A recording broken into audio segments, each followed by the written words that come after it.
There is brand new reporting out today that shows that special counsel Jack Smith is perhaps still assembling a timeline of potential criminal acts that took place in those crucial days after the 2020 election, and that he may still be in the thick of it in the investigation into Trump's accomplices in seeking to overturn the will of the voters.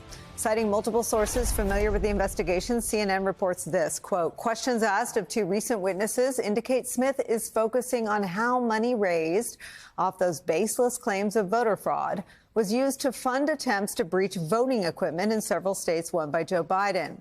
And squarely in Jack Smith's sights, unindicted co-conspirator number 3, that's Trump co-defendant attorney Sidney Powell. CNN reports this, quote, according to sources, witnesses interviewed by Jack Smith's prosecutors in recent weeks were asked about Powell's role in the hunt for evidence of vote fraud after the 2020 election, including how her nonprofit group, Defending the Republic, provided money to fund those efforts. It casts the firing of election security chief Chris Krebs in an interesting new light. If Team Trump was literally trying to break into the voting machines after the fact, then the truth spit by lifelong Republican Chris Krebs about the security of the 2020 election was a real fly in the ointment. There is no foreign power that is flipping votes. There's no domestic actor flipping votes. I did it right. We did it right. This was a secure election. You can see now how that complicated things for Team Coup.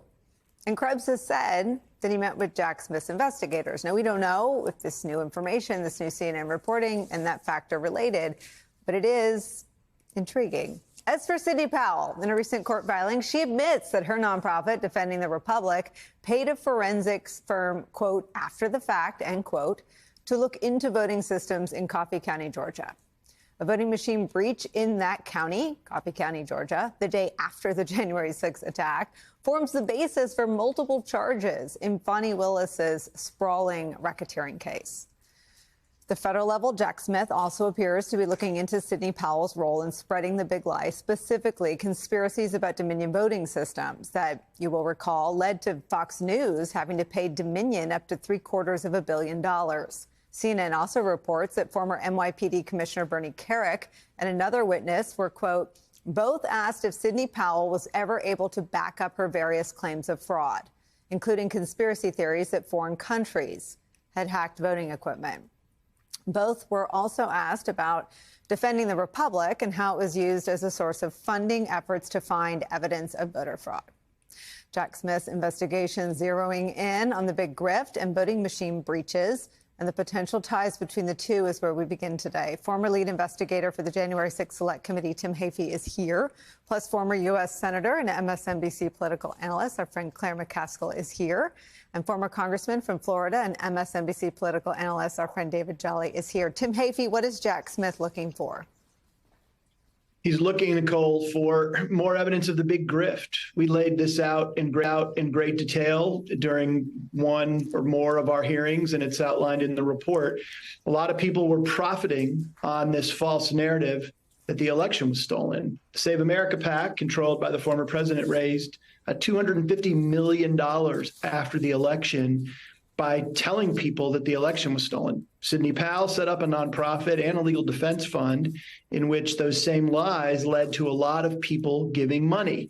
Again, it's important to remember that there's just no foundation in any of those fundraising solicitations. So Jack Smith is understandably interested in that because it could be a fraud scheme, right? Telling people as a basis to raise money that facts that are just simply not appropriate. And it's part of a broader plan to disrupt the joint session.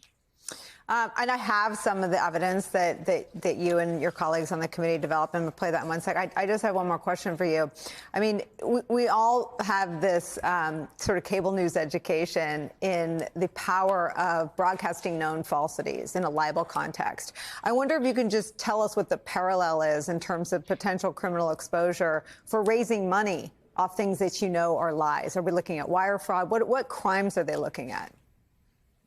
Yeah, look, it's a scheme to defraud. If somebody says, hey, if you drink this potion, you will lose weight. And people buy the potion relying upon that representation. That's fraud, right? If somebody says, if you give me money, I will use it to do the following. I will give it to refugee resettlement in our community. But you don't use it for refugee resettlement. You use it for other purposes beyond that which you indicated, people. That, again, is fraud. Wire fraud, mail fraud are crimes that broadly criminalize any scheme that is meant to deprive people of their money based on deception, based on falsity. And that is what one of the many things that the special counsel may very well be looking at here.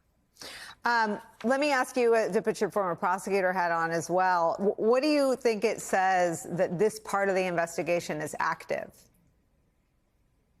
Yeah, I think it means that it is an ongoing investigation, right? Just because an indictment is issued does not mean that everybody stops and the record is complete, right? The special counsel is continuing to gather facts. Now, it's tricky because he wants a speedy trial. And if there's a superseding indictment or additional counts against the former president, it jeopardizes that March 4th trial date. This could be something that will come about if it ripens into evidence of criminal conduct, which it very well may, to other charges against other people. Obviously, the former president was the head of this conspiracy, but there are others that haven't yet been charged federally. So he is continuing apace. He's continuing to look to pull threads and based on leads to gather additional information. That is appropriate and fairly common in the criminal justice world.